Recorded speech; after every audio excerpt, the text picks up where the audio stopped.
I was discussing the plausibility of two essential features of the philosophy of illusion. The question that we have to decide whether to take life seriously or not. That is to say, whether the plot is comic or tragic. And if it's tragic, you see, must we say that it's ultimately tragic? And the question of who are you? And are we to say that I myself, right down at root, am just a little kind of jerk of some kind that really has nothing to do with this cosmos, but just arises in it and is here on sufferance for a short period and then absolutely nothing follows, you see? Or the alternative to that is what I really am, the same as the whole thing, that is, the works, the it, or whatever you want to call it, Brahman, God, the Tao, the great void, the Buddha nature, I don't care, the self, anything, any name you want. And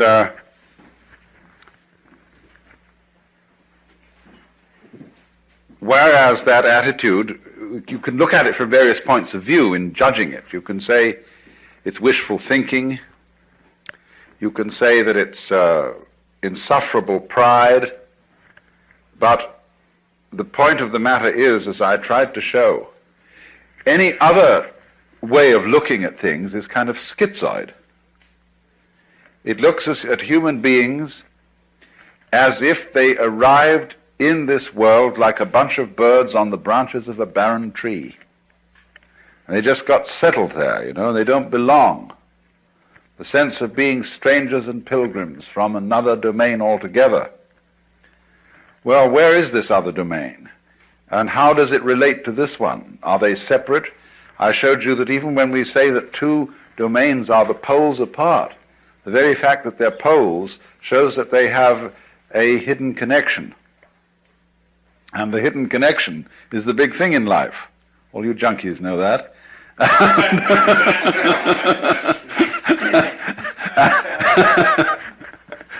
And so, in other words, we get a pattern of organization that is radial rather than an assemblage, as if the universe were really a multiverse. A lot of things that got collected together out of the infinite wastes of space and sort of began to maunder around each other. Whereas the other pattern, which is so much more sensible, is central and radial. And I showed you how the crystals and the stars and the octopuses and even the human beings are all radial structures. Of course, we don't see our radial relationship to the totality of the universe because it isn't obvious. It's obvious that a tree is an arm of the earth reaching up and waving at the sky. And a mountain is another kind of radiation from the earth. And so is a leg from a body, and hair, and things like that. But what makes human beings, as the highest of the mammals, so conscious of being independent is that they are topologically an enclosed surface, you see, which wanders around independently of the ground. What we don't notice is that we are not independent of the ground at all, that wandering around is something that is entirely related to there being some ground. In other words, when you run up a hill, the hill also runs you up it. The hill rises and lifts you as you run, you see? And if you understand that, you don't take a hostile attitude to mountains and hills. You're grateful to them for lifting you up so high in the air, because that's presumably why you went up, that the thing was high. It was lifted up. You wanted to be lifted up. It lifted you up. You had to cooperate, of course. I always like the illustration that I've used before, perhaps you haven't heard it, of the thistledown. The thistledown, too, comes moving through the sky. I once was playing with the thing, you know, and just came out of the blue sky, and I caught it like that, pulled it under my nose, and it started to pull, to get away, see? It looks as if it were a butterfly or something. It pulls away when you catch it by the leg. And I thought, oh no, of course, that's not the thistledown, it's the wind. Well, which was it? You know, in a famous debate that was settled by the sixth patriarch of Zen, there were two monks arguing when a flag was flapping in the wind, whether it was the wind or the flag that was moving. And he said, it's neither, it's the mind. And so in a way, the same thing was true about the thistledown. The mind is the moving thing, because which point of view will you take? Which attitude of mind will you take towards this? Is it the wind moving the thistledown? Or is it the thistledown that is moving itself with the wind? After all, when you see a sailing boat, and there's a man in the sailing boat, who is moving the boat? Is it the wind moving the boat? Or is it the man moving the boat because he was smart enough to put up a sail? Much smarter way of getting around than rowing. You don't have to work. It's intelligence, you see, the mind that moves the boat. And so in the same way, I thought, you know, this thistledown has some kind of intelligence. It's radial, it's organized, it's beautiful, and it's used that to sail itself with the wind, to enable itself to pull like a little organism playing with the wind. And so in just the same way, each one of us uses the universe to get around, and the universe uses us to play with, and to make games and patterns, and to do its stuff. So because we seem to be disconnected and entirely sealed within our skin, that is a very deceptive thing, because the skin is not really the boundary of man. You'll notice that in various periods of art, human beings have been shaped in different ways. And have been more or less transparent at some times, at other times opaque, and sometimes the emphasis has been on the state of mind which this human being is in. At other times the emphasis is on the bodily conformations and so on. In the work of painters today, one sees images that at first sight one doesn't recognize as being human. There was an exhibition at the Museum of Modern Art in New York some years ago called The New Image of Man. And these things didn't look like human beings at all. Some of them did, but that's because what does a human being look like? That depends on your point of view.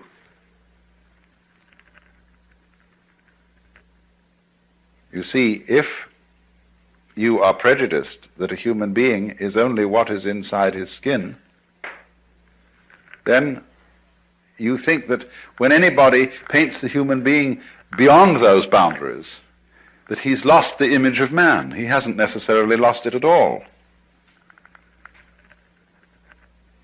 You see,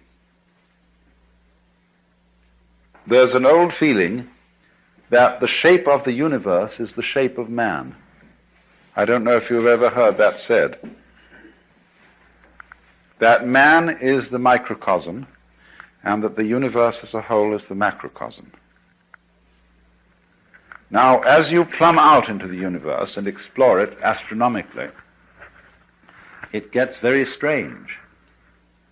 You begin to see things in the depths that at first sight seem utterly remote.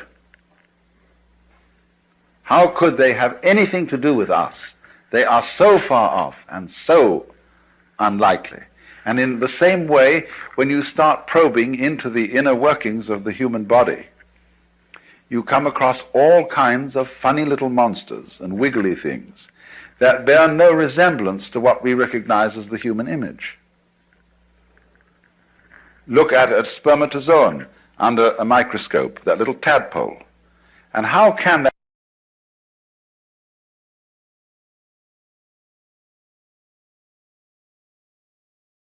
the creep sometimes, the foreign feeling about yourself, if you feel your own pulse, or if you're able to look at an X-ray in some way of your inner organs working.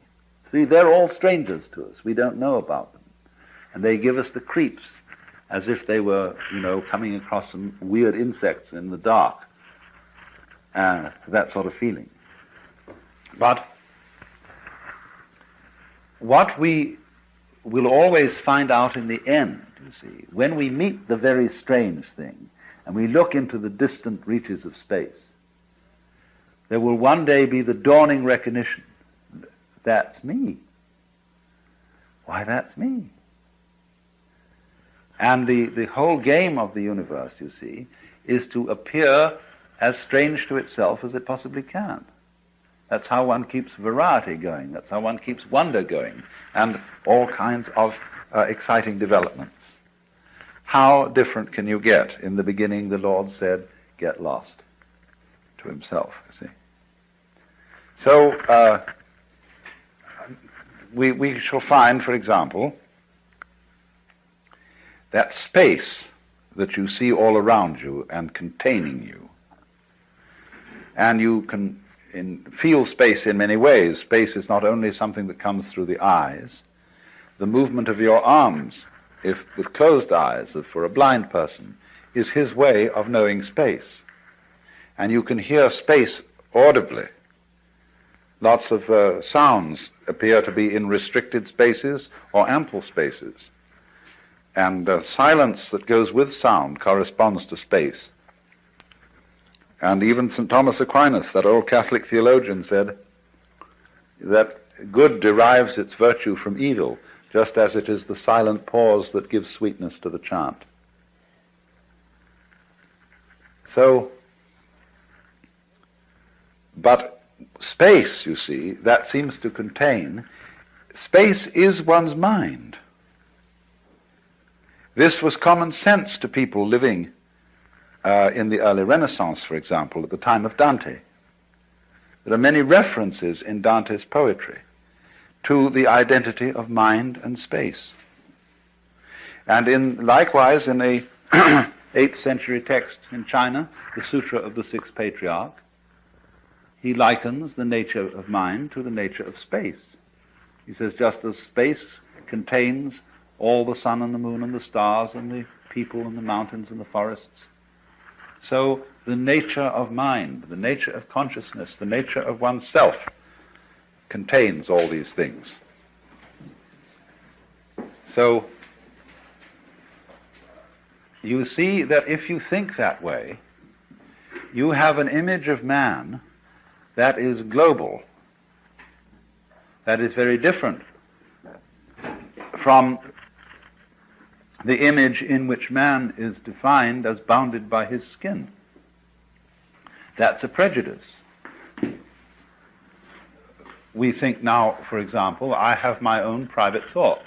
Well, nobody has private thoughts, because one thinks in images and words, and these words and images are derived from the whole thought structure of the society in which you live. We think thoughts.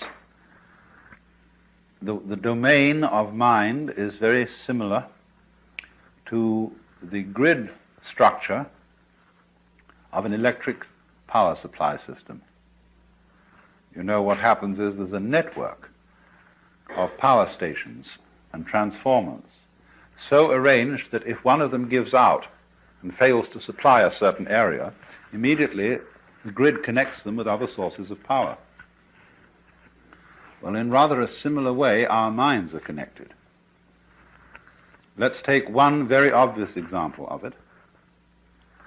What Northrop Frye calls the order of words. The order of words is all existing literature, both rhetoric, what is spoken, of course, and what is written down. Now, it's his theory that as a scholar of literature and the history of literature, he can take any piece of writing of a reasonable length and tell you when it was written. Because everything that is written and said is inescapably related to the whole order of words. And it's amazing what little things you might not notice would give you away. Because he can say, well, obviously he has read this, thinking, say, of a particular novelist or poet. So it must come after the date when that novel was published. But he couldn't possibly use an expression like that to say, for example, that it was a capital day. He would never use that expression living, say, in contemporary 20th century America. That's a Victorianism, or it's an Edwardian way of talking. And so by all sorts of little clues like that, the scholar can pin down a piece of writing to when it was written, you see. That is because every individual piece of writing is a function of all writing that's being done. Well, now that's a very specific and almost crude illustration of something that's going on in a far more complicated way than that. It isn't only all writing, all thinking is being done in relation to the total order of thought. And in a still more subtle way, all living is being done in relation to the total order of life, to what de Chardin calls the biosphere, and it goes way beyond that, because of the vast interplay of what we now call gravitational and electrical fields, which embrace everything that there is. That is why the ancients, when a person was born, cast his horoscope. That was a map of the universe at the time of that person's birth. And therefore it was a drawing of his soul. Because the soul is not inside the body. The body is inside the soul. The soul, your soul, is the whole universe as it is focused upon your organism. Now, of course, astrology is a very primitive science, and it interpreted the influence of the universe upon the individual in very crude ways, and it works mostly by good guesswork on the part of the astrologer. If you know how to tell fortunes at a fair, you will find out a great deal about how all these predictive psychic sciences work, because the client invariably gives himself away.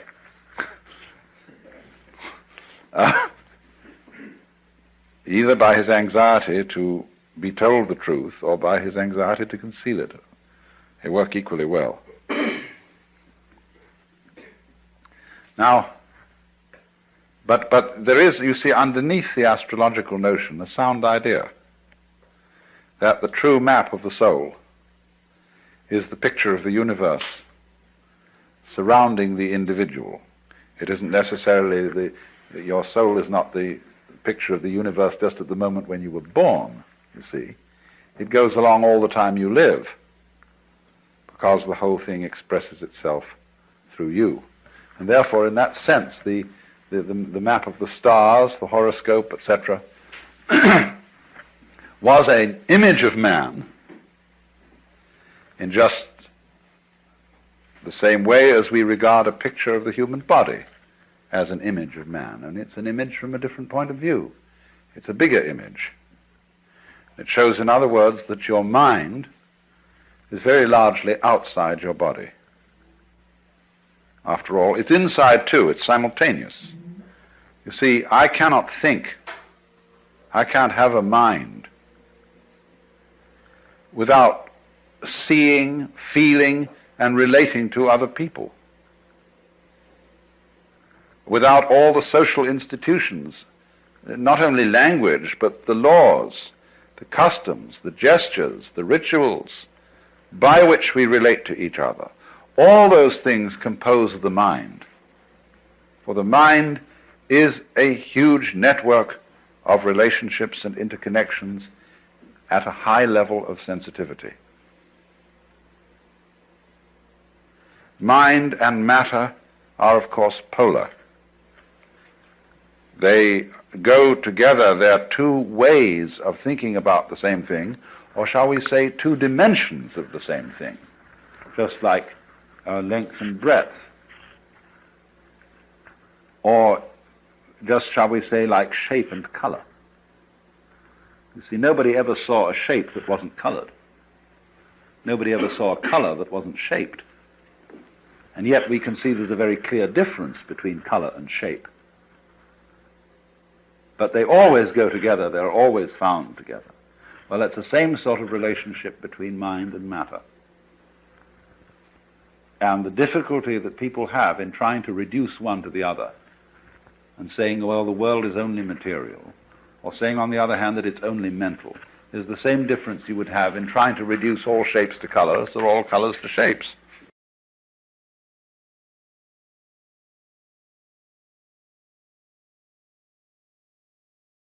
So perfectly, and yet stay so marvelously different. That's why the Buddhists say, difference is identity. Identity is difference. It sounds goofy, but it makes a great deal of sense, because what it's saying is a relational thing. That you don't know what identity is unless you know what difference is, and you don't know what difference is unless you know what identity is. That relationship between so-called opposites is called in the Chinese technical Taoist vocabulary mutual arising. So they say to be and not to be arise mutually. High and low are mutually posited. Long and short are mutually delineated, and so on.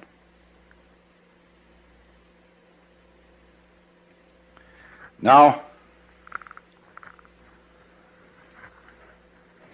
what we see then is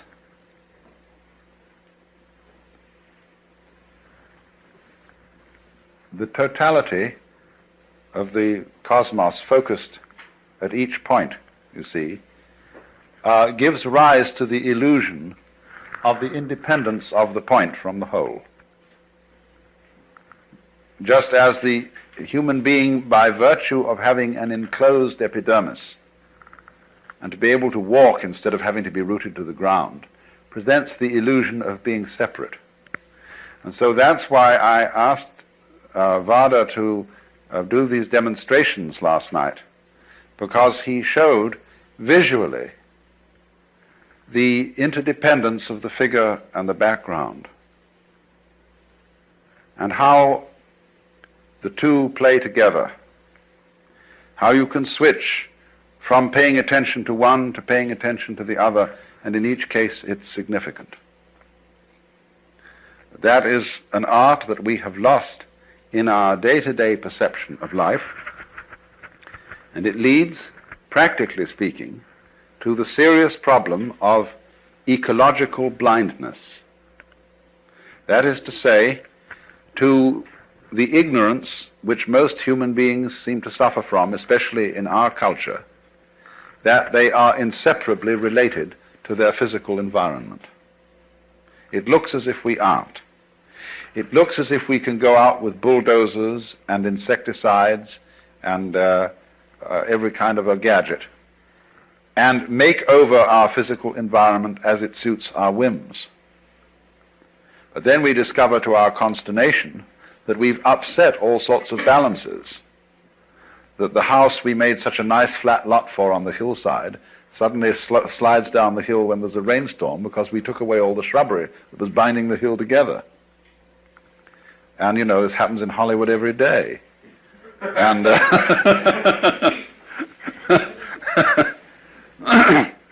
and nobody ever seems to learn.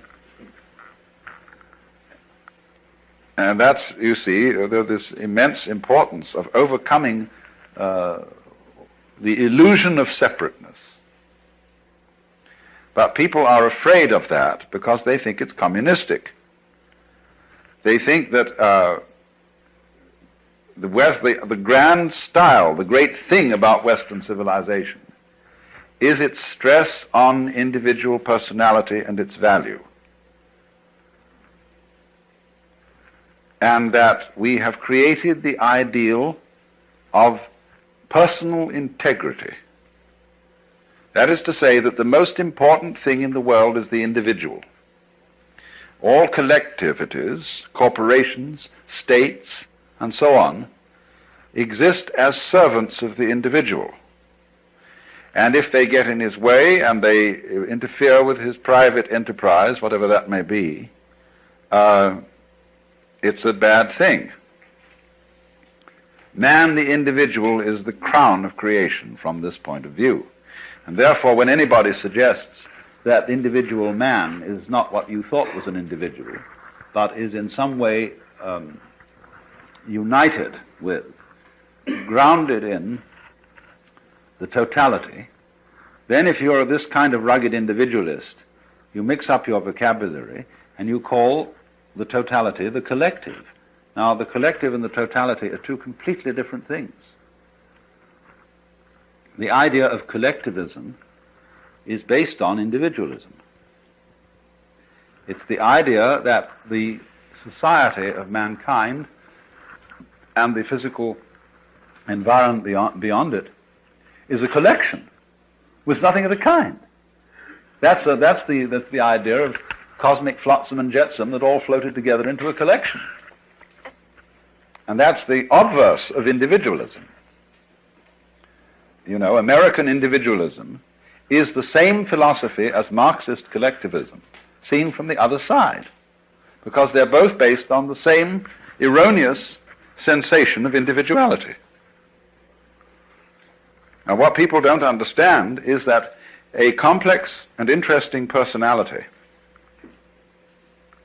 is not a matter of being isolated. It's a matter of being deeply connected with and aware of one's relationship to the whole surrounding cosmos. Let's suppose that I'm preparing to make a date with some lady, and she's such an individualist that her thoughts are only occupied with herself. She never thinks about anything that isn't herself. Well, she's an awful bore. She has nothing to say. She's not interested in any books, in any landscapes, in any works of art, in any literature, in any other people. She's a total bore. But the more, on the other hand, she would be interested in all those things that are supposed to be not herself, the more of a colorful personality she becomes. So the rule is to get away, you see, from these ideas of the individual as finding his individuality and uniqueness through independence, but rather finding his individuality and uniqueness through being related. Because, you see, that's what makes us look at the word relation from another point of view when we talk about our friends and relations. Supposing I come across some individual who I can't make out what kind of a thing he is. I can't make out where he came from. His accent isn't American, it isn't British. It isn't particularly Middle Western, it certainly doesn't have the overtones of New York or New England. He just talks flat. And as to his style of clothing, it's utterly nondescript. Well, I think this is pretty much of a bore. What I like to see in an individuality, in a physical individual, is ways that I can relate him to his ancestry. That he has this little subtle accent, or this mannerism, or this eccentricity, or whatever it is that connects him with a great background, you see? But it's his connection with his background that makes him so significant. If I can't see that connection, he becomes uninteresting. So, there is no thought in this approach to devalue the individual. What really does devalue the individual is any kind of religious or political philosophy that overstresses his isolation. And this is something that Californians in particular need to take note of. And because many people feel, you see, that the development of technology and of centralized government is a direct threat to the value of personality. Well, in some ways it is. But that is only because technology is being developed by personalities who don't understand what personality is. They're working on the old individualist-collectivist point of view. They're the same. So then, you see, this is then the illusion created that the individual is operating all by himself, that actions and thoughts and deeds proceed solely from inside his skin, so that we can say, there's where it started. You see? Well, that's the game of praising and blaming.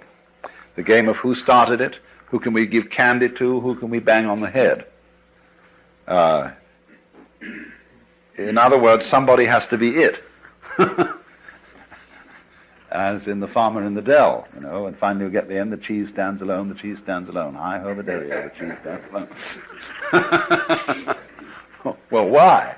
Who started it? The group.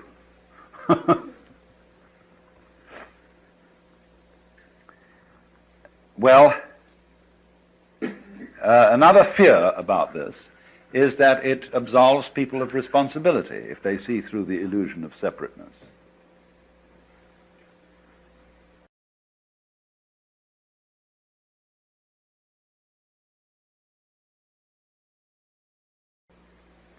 That no philosophy of history has really succeeded in making anybody more or less responsible. In other words, let's say that you are a Christian, a Catholic of the old-fashioned medieval type, who believes that you've got an individual soul with free will, and that you're under responsibility to God to obey His law, and that if you don't, the most disastrous consequences imaginable will befall you. You will fry in hell forever.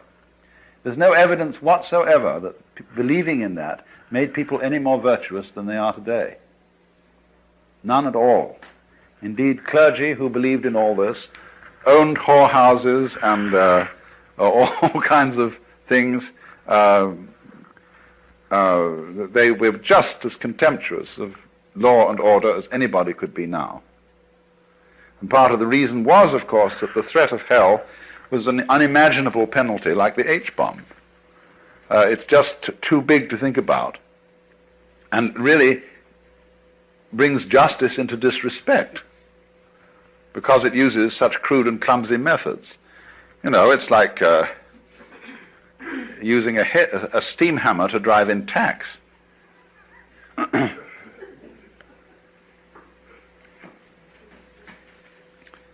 Responsibility is a thing like a nice face, which you either have or haven't. Certain backgrounds, certain interests, certain awarenesses of relationship create responsibility in some human beings.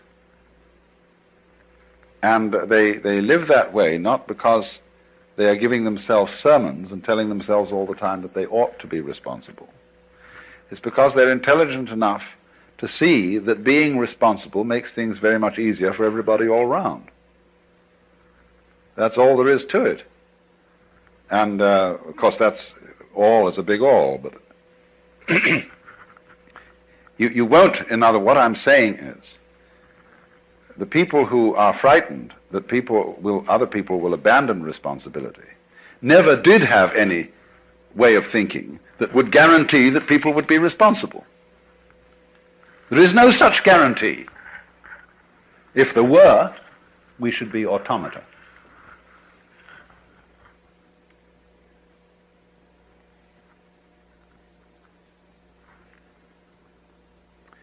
Now, I want to switch to another aspect of illusion.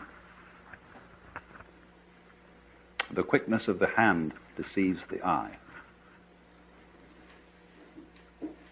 And that is, of course, the great illusion of what we call matter. Density, impenetrability, opacity. I find it hard to talk about the illusion of matter because I'm a materialist. That is to say, I like material.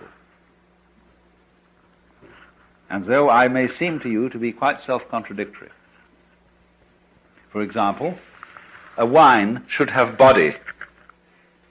Pure alcohol doesn't. And it's terribly important in human character for there to be a blend of materialism and mysticism, between sensuality and spirituality. You see, people who are purely sensuous and materialistic get very boring. You can fill your lives with all good things, with Alfa Romeos and hi-fis and wonderful cameras and girls with beautiful bodies and Chris Crafts and dry martinis and Chanel No. 5, you know. And after a while, if that's all you've got, it gets sickening and the bottoms begin to feel like plastic and the martinis taste like medicine. And somehow, you get a distaste for life, and even for mountains and trees and waters. And then on the other hand, the purely spiritual approach to things is too rarefied, too earnest, too abstract, too purely Euclidean. And the people who are intensely spiritual and don't have any sensuality are always desperately serious, colorless, lacking in humor, and never are able to meet one as man to man with a kind of a friendly leer in the eye. That's terribly important. Yes, they live at a level of the frantic intensity. I see these two extremes need each other. Say, spirituality needs a beer and a loud burp, and sensuality needs a rough blanket and a hard bed and a cold night with the stars, you know, to wonder about. The sensualist as such, the materialist as such, has no wonder, and the mystic, the pure mystic, has no body. He's pure alcohol. Spirit.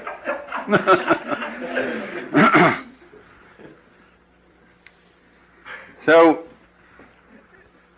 if then one should say that material is an illusion, this seems to be selling out to the spirit people and to the mystics. And so Christian scientists are, generally speaking, as personalities, totally lacking in materialism.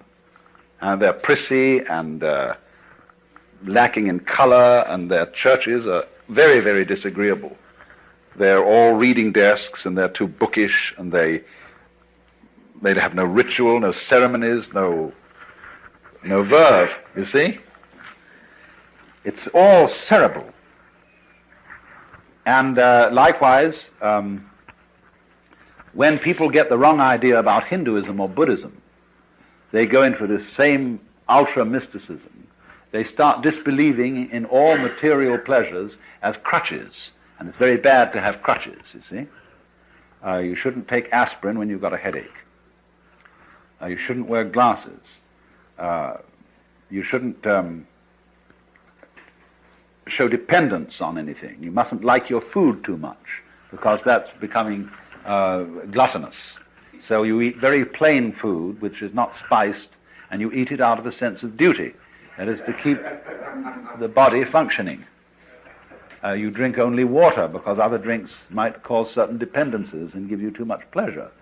And because the idea is, you see, you've got to control your mind and keep it absolutely calm and still so that you are not dependent on matter. And that's altogether the wrong approach, because, it is a game you can play. It is one of these possible things. I mean, you can play the Jehovah's Witness game. You can play the three-seed in the Spirit Baptist game. All these are various things which you can play, just as you can take up a hobby for bridge or fishing or something like that. But what happens is, you see, that the notion that the material world is an illusion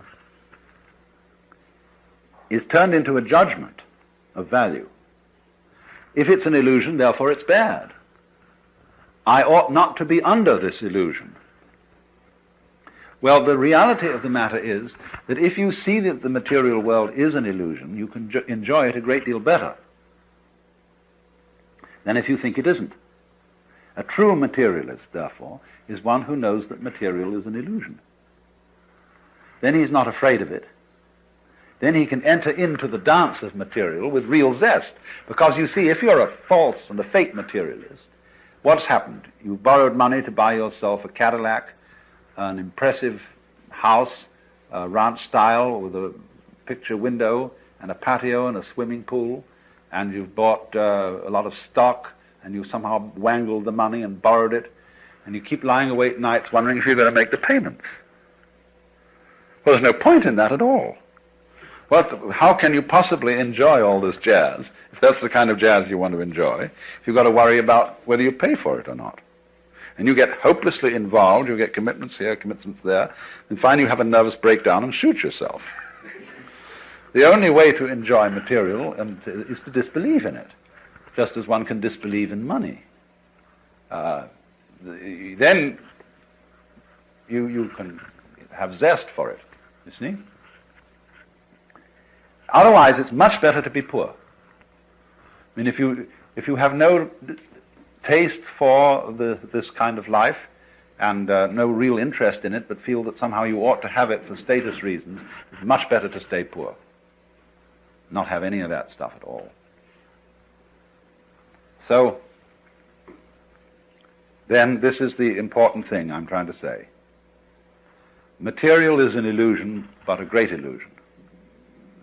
And the point is to swing it, and not to run away from it on the one hand, or to get stuck on it in the other.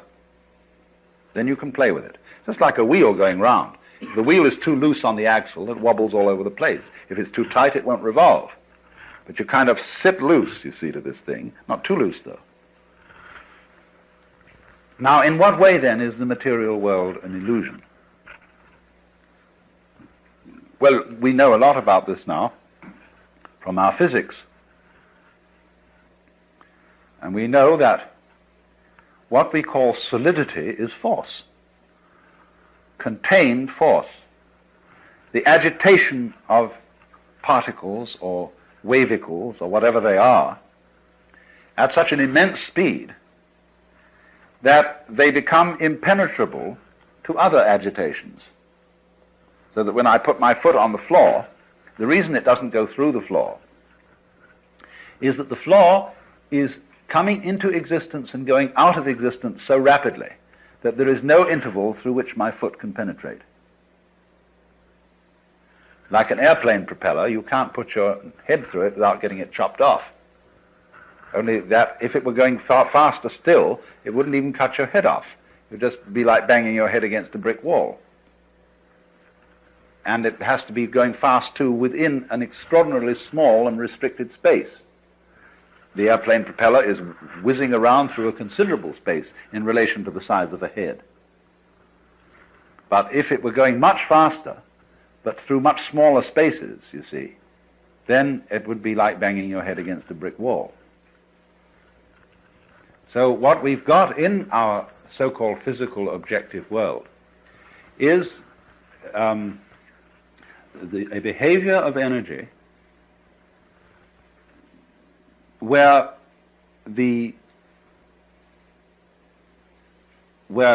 matter arises from it through its behavior in restricted spaces. Density is a quality of space rather than a quality of matter, if you see what I mean. I gave the illustration of the airplane propeller to try and show that. So that all this is an electronic, diaphanous world,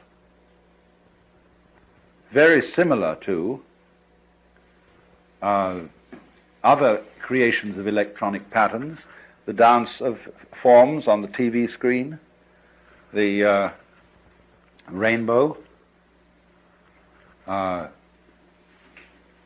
the aurora borealis.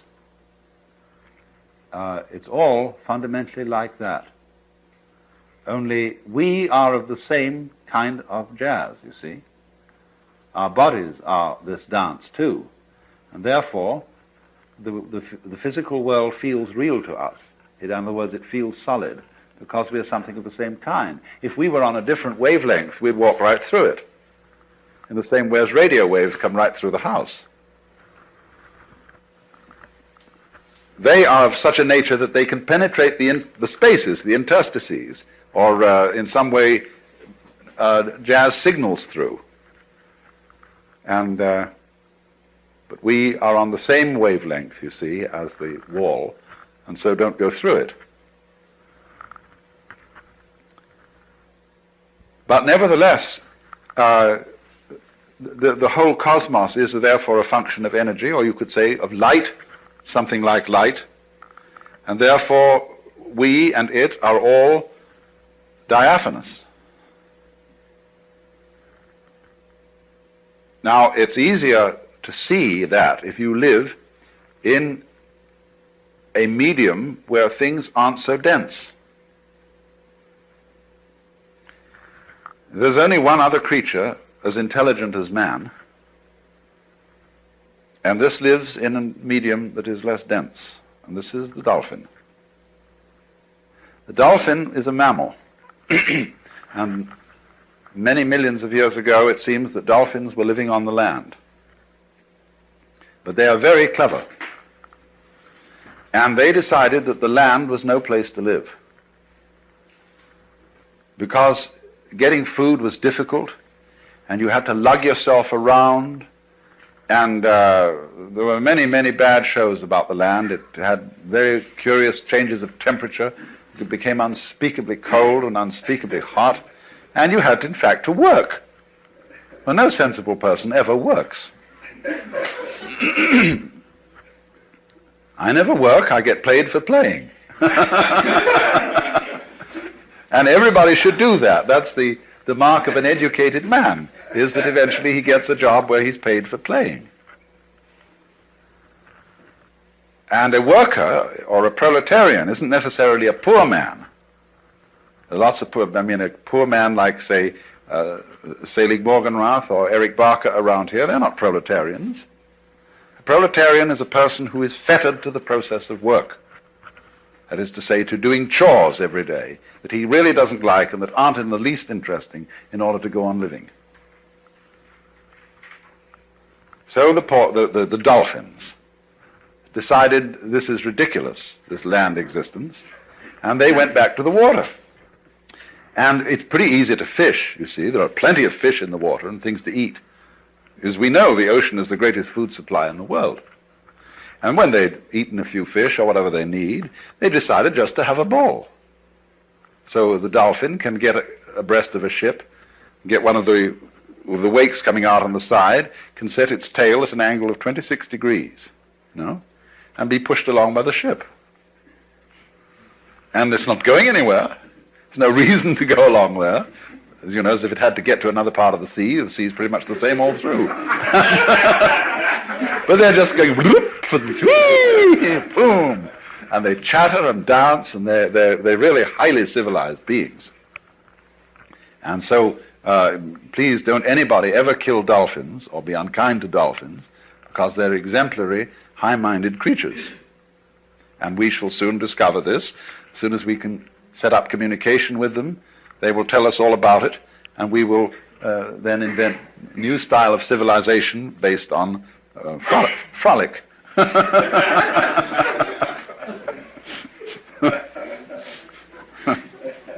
But you see, they dance in the mode of water.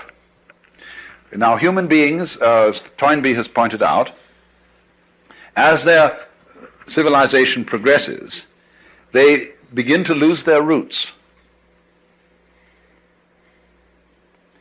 And they are less and less tied to the land. They go into the air. And what's going to happen if man develops without blowing himself to bits if he can get over the hurdle, you see, that dangerous point, is that gradually all roads are going to disappear. And the earth will have centers of human habitation, you see, but no roads.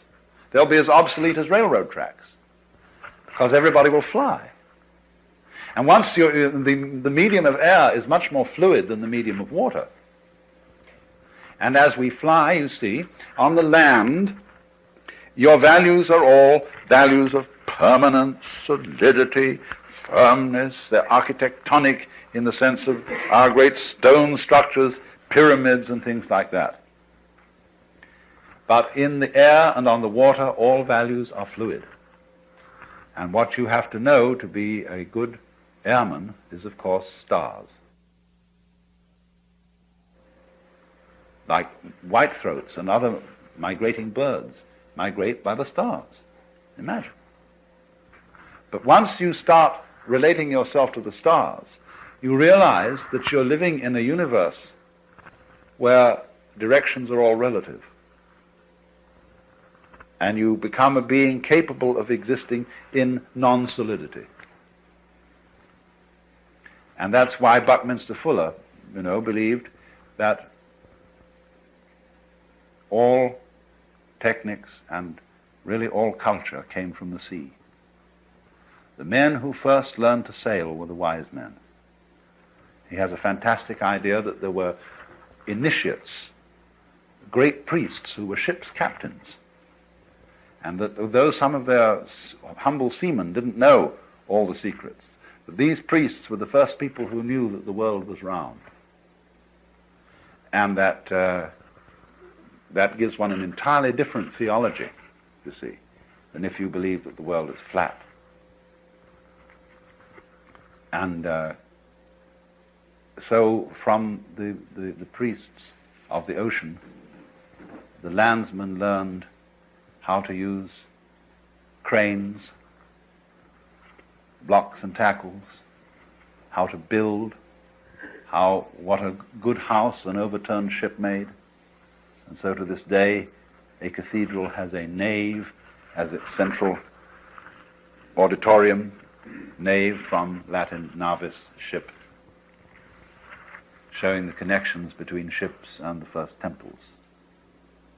And so Fuller goes on to say, now if you're a good architect, as the ancient architects learned from the ocean, first thing you should do when you get through architectural school is go and work in an airplane factory and understand the beautiful thing that man has made in a fine, fine airplane, you see, which is as great as a bird in its own way, because that's the architecture of insecurity. And that really lives with insecurity. Well, let's have an intermission.